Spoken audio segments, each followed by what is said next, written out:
And today, they're going to crash. It's going to take people down. And now it's here. Office buildings will soon be homeless shelters.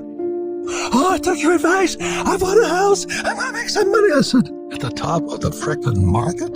Don't listen to your stupid real estate agent who tells you that, oh, the price of real estate always goes up, because it doesn't. When I hear people coming up to me and say, oh, the price of real estate going up and they're jumping in to buy real estate right now, I don't say anything. And the reason is that people are just getting into the hype. All this credit is actually debt, credit and debt, pumping into this economy, trying to prevent this crash. And if inflation keeps going, I get richer. I am extremely happy. And I think Biden, I'm not Republican or Democrat, he intentionally wants inflation. That's why he shut down the XL pipeline. That's why he stopped drilling, to get oil prices up. When oil prices go up, all these truckers in Ottawa screaming, they can't get food to the table and all this, prices of food go up.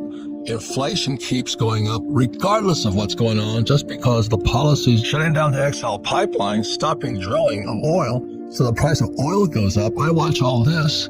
And meanwhile, these people are jumping out and buying real estate like there's no tomorrow, and I can't even talk to them. We're on a turning point. But please understand, ladies and gentlemen, inflation makes the rich extremely rich. The middle class will pay higher taxes, and the poor will get poor because they're the ones who can't afford that $25 Wagyu steak that my friends are selling. So that's why it's one of the biggest critical turning points, and that's why I don't know how many years ago when I walked past Rich's book and Borders, and it says a dollar crisis.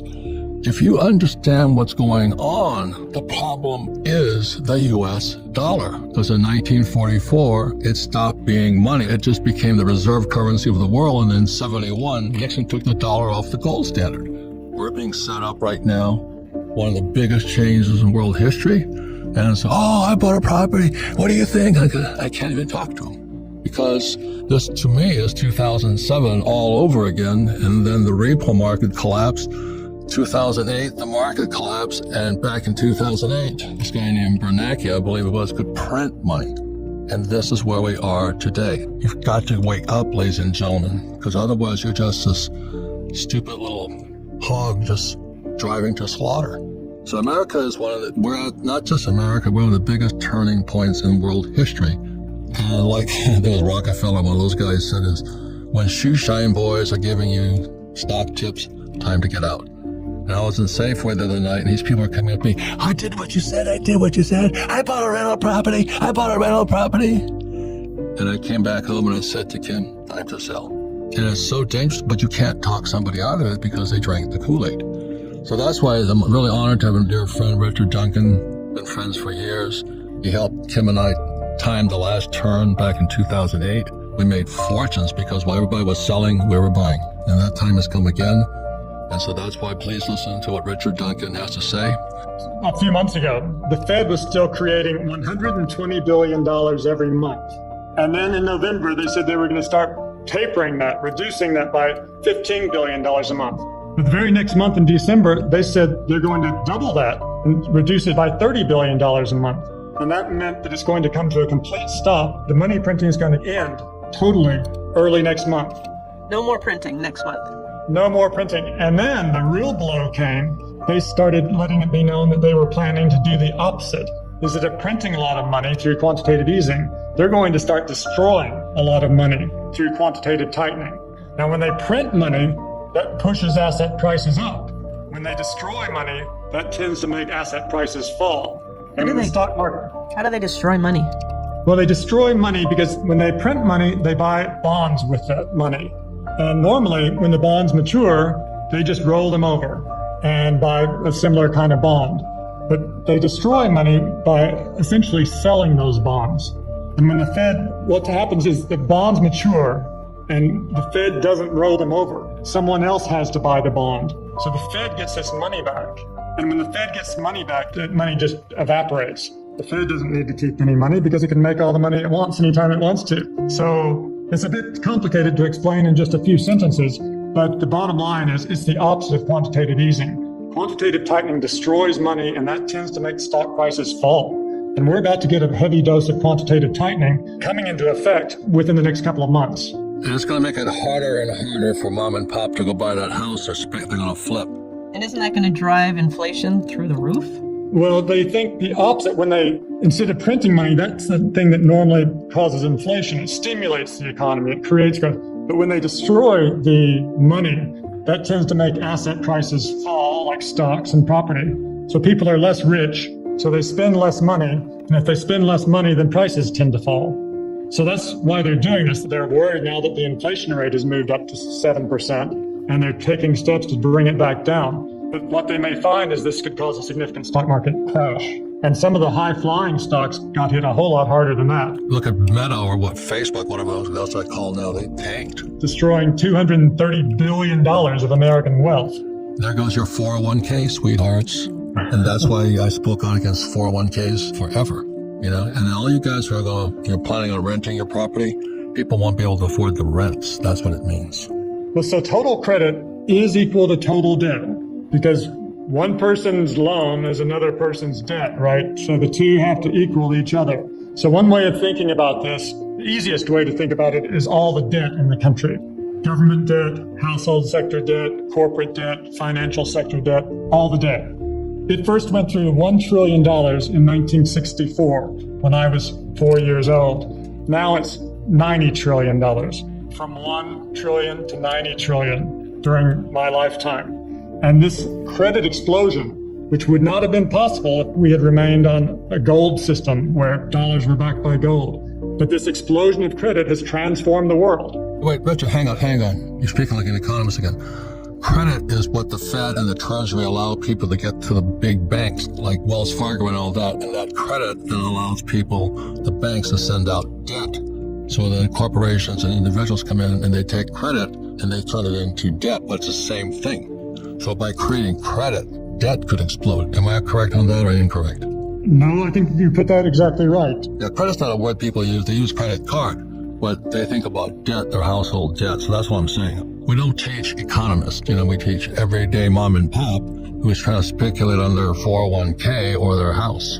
The reason I tend to use credit is because I say this system that we have now is not capitalism, it's creditism. Yes. Creditism sounds better than debtism. I tried that. Creditism works better.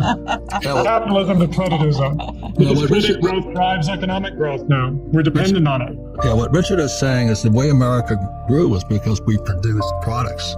Now we don't produce products, they create credit or debt. Am I correct on that one? That's right. Instead of our economy being driven by investment and savings as it used to be, it's now driven by credit creation and consumption, and more credit creation and consumption. And that's been great. The problem is it requires credit growth to survive. If credit contracts, we have a depression. And that has made us dependent now on government borrowing and government spending to keep us out of depression. So if you're going to buy, I know how many people, I took your advice. I bought a house. I'm going to make some money. I said, at the top of the frickin' market? And what about all these guys in these 401ks? 401ks came into existence in 1974. It was called ERISA. And I even speak out against 401ks because I don't get censored with this one. But 401ks are like a condom. It gives you a false sense of security where you're being screwed. Do you know what I mean? And if this market crashes, when they raise these interest rates, if they do, your 401k turns to 201k. Just as you get ready to retire, all you old guys like me, hear what I'm saying? If they raise interest rates because they're going to stop inflation, your 401k may be toast. I'm not saying it's going to happen. Or if you're a millennial and you got mom and dad who are living in La La Land with their 2 401ks, you might be in serious trouble. A very important subject. And the subject is real estate, basically. It's important simply because it's real estate. Parts of it are in serious, serious trouble right now. But when things are bad, also there's good opportunities for things. How many places in the world have we gone to? It's been all over the place. Yeah, we travel the world. We're talking about real estate because, number one, real estate uses debt. And you may or may not know this, but the U.S. dollar is debt. In other words, money cannot exist unless somebody borrows it. And so all these guys, our friend Dave Ramsey, says live debt free. I go, you got to be crazy. But when back Dave up, if you don't know how to handle debt, definitely live debt free, right, Kenny? Yes, that's right. I agree. If you don't know what money is and how to use it, right, then he's right on. I met Dave at a restaurant up the street here, and he's a great guy. And his advice for most people is cut up your credit cards, get out of debt and all this. But Kenny, what's happening in the real estate market today as interest rates go up and all this stuff? I just heard Richard Fisher, the Dallas Fed chairman. He said a unit, I could be wrong on the numbers, 3,500 units. One apartment complex went down. Wow, that's a lot of property. And Blackstone defaulted on debt in New York on a set of buildings. I call it, we're in the first inning. And I'm afraid it's going to get worse. You don't have to be afraid about that. It's happening already. It's definitely happening. The issue this year and next year is going to be what we call maturing debt. Debt that's maturing. Another thing to understand is different types of real estate. Some of the worst properties are the darlings of office buildings. You know, with the one on office building in Manhattan and all this. And today, they're going to crash. It's going to take people down. I just read an article today, Robert, that the cities and counties are actually throwing money at developers to convert office buildings into apartments. They already know that those buildings, those office buildings, are going to be eyesores at some point.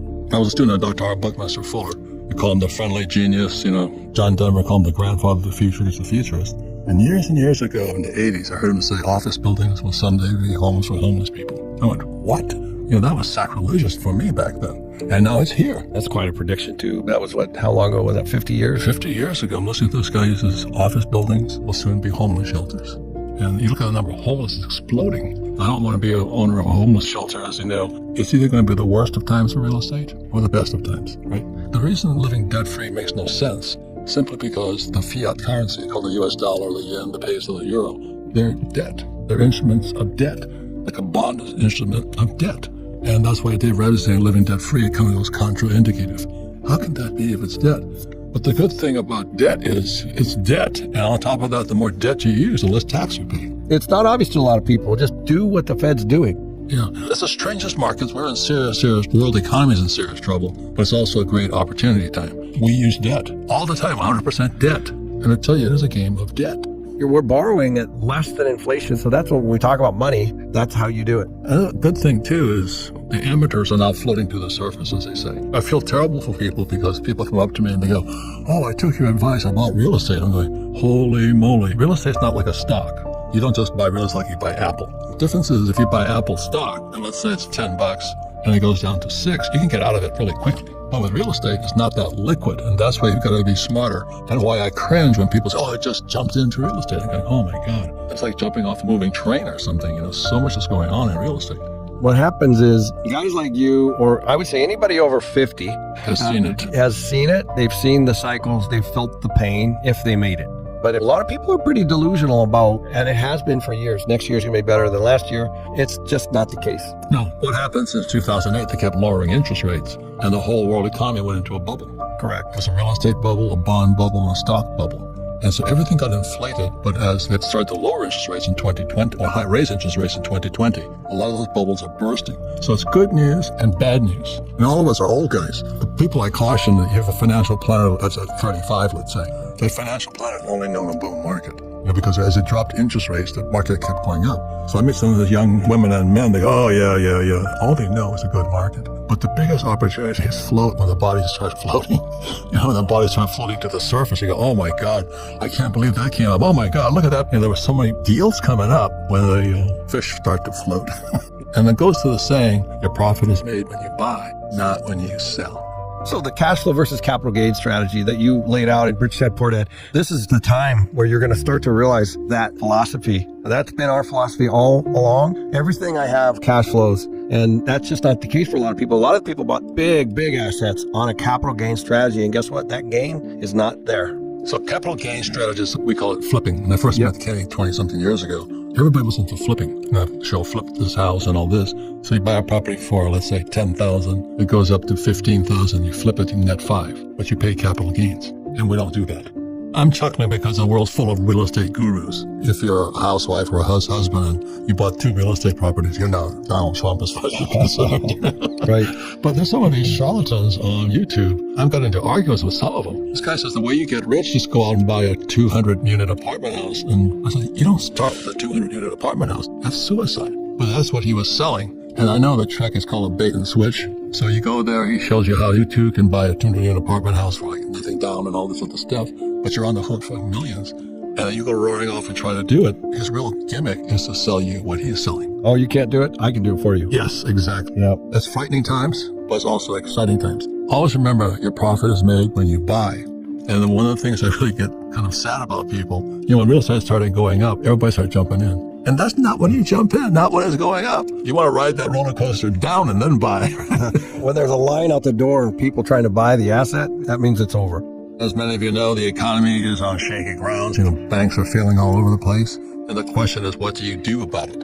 And I get really, really excited because your profits are made when you buy. And as prices of real estate crash, it's actually the best time to be a buyer. But as I say it again, I meet people who are amateurs at this business. They wait, the price of the 100,000 went up 200,000. Oh, we got buyers lined up for the property. And that's when people jump in. You should be getting out. The other thing, too, is that people say, well, I don't have money and all this. When the real estate market crashed, it's crashed several times. Yep. And I had no money. And I said, well, I try to put a deal together. And interest rates were 12%. And today's what percent are they today? Yeah, it's more like 5 to 6. And people come, I would have killed back then for a 5 to 6% interest rate.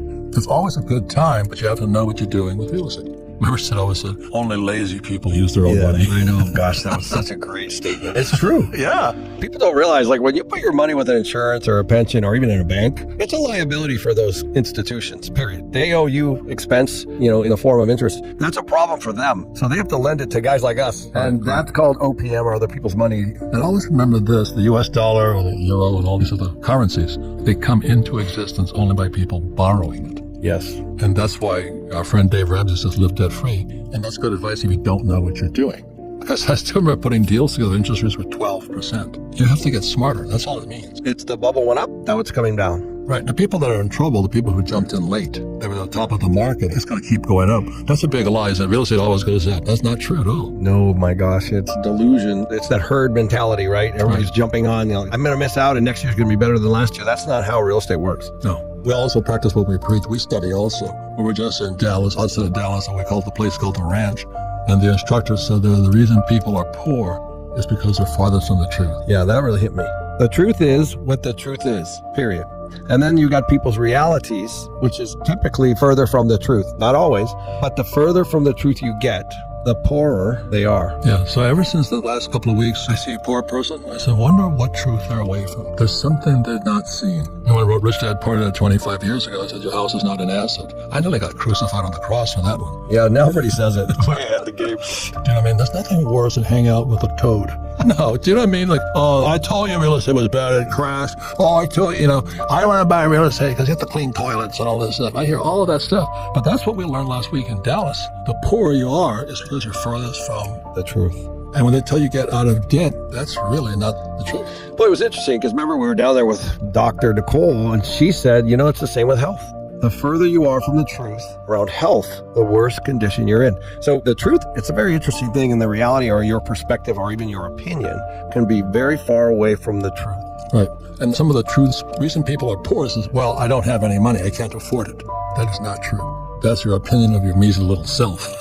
Yep. You have the power to do what you want to do. I definitely don't think that we're going to be able to fix inflation for a while. No. So that's number one. You got to be really careful. We never really had to think about that too much, right? Inflation's been low and it slowly eroded our purchasing power, but now it's different. The gloves are off. So you can't just put your head in the sand, because if we're going to be at 5-6% inflation, you're talking about 15, 20, 30% reduction of your purchasing power in just a few years. So you have to figure out, how can I hedge myself against inflation? And that could be lots of things. What's going to grow with inflation? It doesn't necessarily have to be real estate. It can be anything. Debt is certainly one of those things. I thought there was going to be a big problem in real estate, but Kim and I had a property. It went up for sale for $9.75 million. The realtor says it'll never sell. It's sold immediately. And the reason is what happens with inflation, your cash becomes trash. But also the reason the realtor finally said, we misjudged this market. $10 million, it's a residential property. It's a pretty nice one in Hawaii. And the reason the person bought it is they'd rather have their cash sitting in a piece of real estate than in the bank. You got it. Yep. And what does that tell you? Yeah, the farther from the truth you are, the poorer you are. And the biggest lie ever told is it takes money to make money. That is not true. Don't worry about being the skipper of the Titanic. I've been the skipper a number of times, but it's always a good swimming experience. That's how you get smarter. Right. And I won't say this much, I've never lost money in real estate. I got in trouble. But when you scramble and you do what you have to do, you get smarter and smarter and smarter. And you go, man, I'm really glad I got into this trouble. because I got smarter. The reason I say that the average person is drinking the Kool-Aid and says, go to school, get a job, save money, get out of debt, and invest in a 401k or an IRA. You don't learn anything that way. You don't learn anything. So by jumping in as an idiot investor, you get smarter pretty quickly, right? I love Buffett's quote. You know, he's like, when the tide goes out, you see who's swimming naked. And the tide is going out right now, my friends. And it's going to be a lot of opportunity. Yeah.